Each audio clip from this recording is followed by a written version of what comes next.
ये रिलेशन अच्छा एक्चुअल में क्या है? क्या एक्चुअल में फिजिकल लेवल पे कोई रिलेशन होता है या माइंड के लेवल पे होता है? और फीलिंग्स चेंज होती रहती हैं। मानते हो सब लोग? मैं कुछ गलत तो नहीं कह रहा? फीलिंग्स बदलती रहती हैं।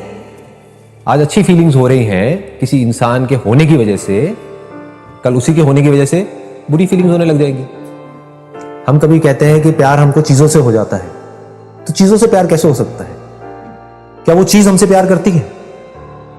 आप कहते हो मुझे इस चीज से प्यार है, तो इस चीज को आपसे प्यार नहीं है, आप खुद ही तो क्रिएट कर रहे हो ना अपने माइंड में। तो अब आप क्या क्रिएट करोगे? How will you make somebody else happy? उसका वन साइडेड लव है। इसको पहले अच्छे से समझ लेना जहां तक हम पहुंचे हैं। ये आपको फंसाएगा? नहीं फंसाएगा। I will make the other person happy and if that thing makes you unhappy then what will you do? ये होता है नहीं होता है? कॉन्फ्लिक्ट। और ये तो और खतरनाक कॉन्फ्लिक्ट है, क्योंकि आपकी जिंदगी झंड हो गई ना। क्या करोगे ऐसी जिंदगी का? What makes the other person happy? वो कुछ और ही है। करते रहो मरते दम तक। इसके बारे में आराम से सोचो। बेसिकली क्या होता है कि हम एक क्वेश्चन के साथ में ठहरते नहीं, बड़ी जल्दी हम जवाब देने लग जाते हैं अपने अंदर ही अंदर। हम ऐसे एक्ट करने लग जाते हैं जैसे हमें पता है। क्या इससे बड़ी कोई प्रॉब्लम है लाइफ में?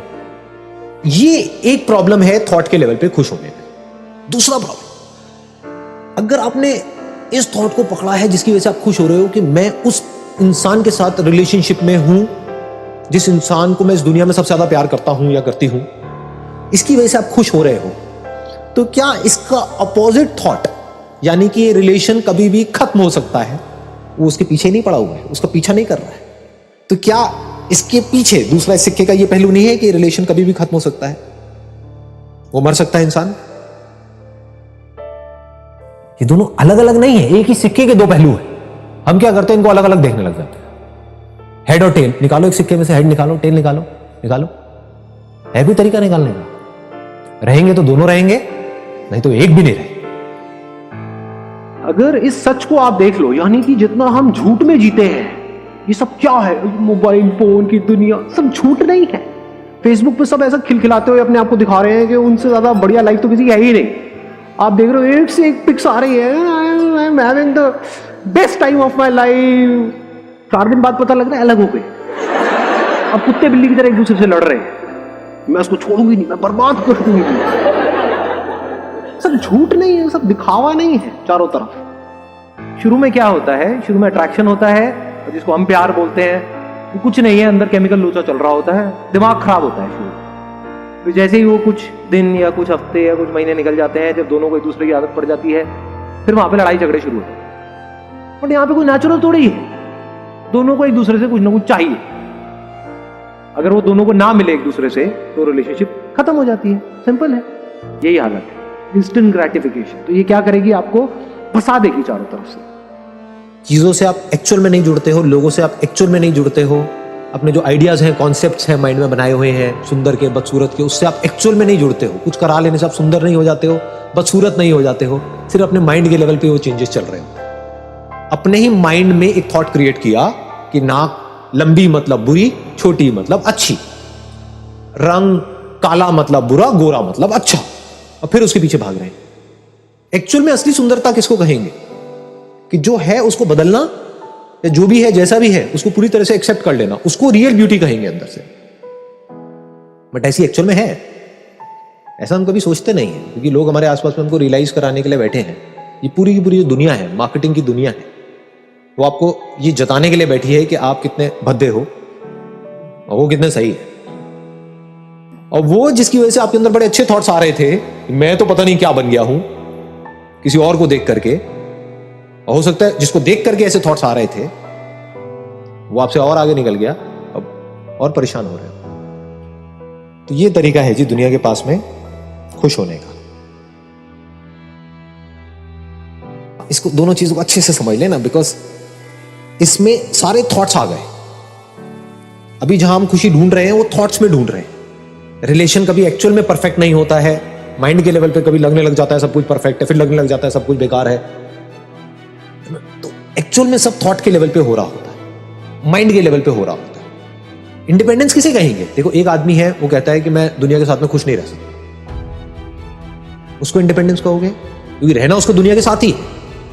आप सब कुछ छोड़ छाड़ के भी चले जाओगे, किसी आश्रम में भी रहोगे, वहां भी तो लोग होंगे या नहीं होंगे?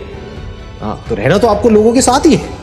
तो एक आदमी कहता है कि नहीं, मैं इस दुनिया के साथ में खुश नहीं रह सकता, दुनिया बहुत बुरी है, ये है, वो भगोड़ा है, वो भाग रहा है। दूसरा है जो कहता है कि नहीं, मैं तो ना तभी खुश रह सकता हूँ या रह सकती हूँ जब मेरे आसपास में 4-5 लोग हो, अकेले में मुझे बड़ा डर लगता है।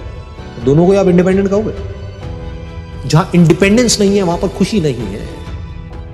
कहने का मतलब है कि जो प्लेजर्स होते हैं, जैसे हम उसमें इंडल्ज हो जाते हैं तो हम फंसते चले जाते हैं। बट रिलेशनशिप्स अगर मीनिंगफुल है, एक्चुअल में दोनों तरफ से है, टू वे रिलेशनशिप है, वो हमें कभी फंसाती नहीं। अगर दोनों दिल से एक दूसरे के साथ में जुड़े हुए हैं, दोनों एक्चुअल में एक दूसरे से प्यार करते हैं, एक्चुअल में एक दूसरे की केयर करते हैं, तो क्या वो रिलेशनशिप कभी भी बोरिंग हो सकती है?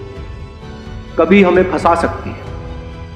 डीप मीनिंगफुल रिलेशनशिप जहां पे सामने वाले की आंखों में आपको नजर आ रहा है कि आप उसके लिए क्या हो, और आपके भी दिल में एक्चुअल में वो सामने वाला कुछ है, जैसे आपके पेरेंट्स, उनके साथ में अगर हमको मीनिंगफुल टाइम स्पेंड करना आ जाए तो वो कितना लंबा चल सकता है। मतलब कहने का है कि जो डीप मीनिंगफुल रिलेशनशिप्स हैं हमारे पेरेंट्स के साथ, वो मिसिंग है। तो जब आपके पेरेंट्स के साथ ही आपके डीप मीनिंगफुल रिलेशनशिप्स मिसिंग है, मतलब आपको ये प्रैक्टिस ही नहीं है कि टिक करके किसी के साथ में क्वालिटी टाइम कैसे स्पेंड करते हैं, तो आगे जाकर के लाइफ में और किससे क्या रिलेशनशिप बनेगी? उनसे ज़्यादा तो अपना आपको कोई है ही नहीं। अगर उनसे हमारी रिलेशनशिप नहीं बन पा रही, आगे और किससे बनेगी? जैसे आप किसी इंसान के साथ में रिलेशनशिप में जाओ और थोड़ी बहुत लड़ाई झगड़े हो जाए, थोड़ी सी प्रॉब्लम्स हो जाए, तो आपका वो छोड़ो उसको। शुरू में होती ही हैं प्रॉब्लम्स, क्योंकि उसकी अपनी अलग पर्सनालिटी है, आपकी अपनी अलग पर्सनालिटी है, तो शुरू में तो क्लैशेस होने ही होने। तो वहां पर क्या चाहिए? पेशेंस चाहिए, to understand the other person. तब धीरे धीरे धीरे धीरे जा करके एक ऐसा दिन आता है when you are truly in a state of love. अब अगर वहां पे हमारे अंदर पेशेंस ना हो तो कभी भी लाइफ में हम एक्चुअल में जो प्यार है उसको कभी एक्सपीरियंस नहीं कर पाएंगे। प्यार का मतलब क्या? वननेस, कि जब हम इस तरीके से जुड़ जाएं, अलग होना पॉसिबल ही ना हो, जहां पे साथ रहने के लिए किसी मोटिवेशन की जरूरत ना हो और पूरी दुनिया भी आकर के आपको डिमोटिवेट करे उस रिलेशनशिप को लेकर के, तब भी आप अलग ना हो, उसी को तो प्यार कहेंगे।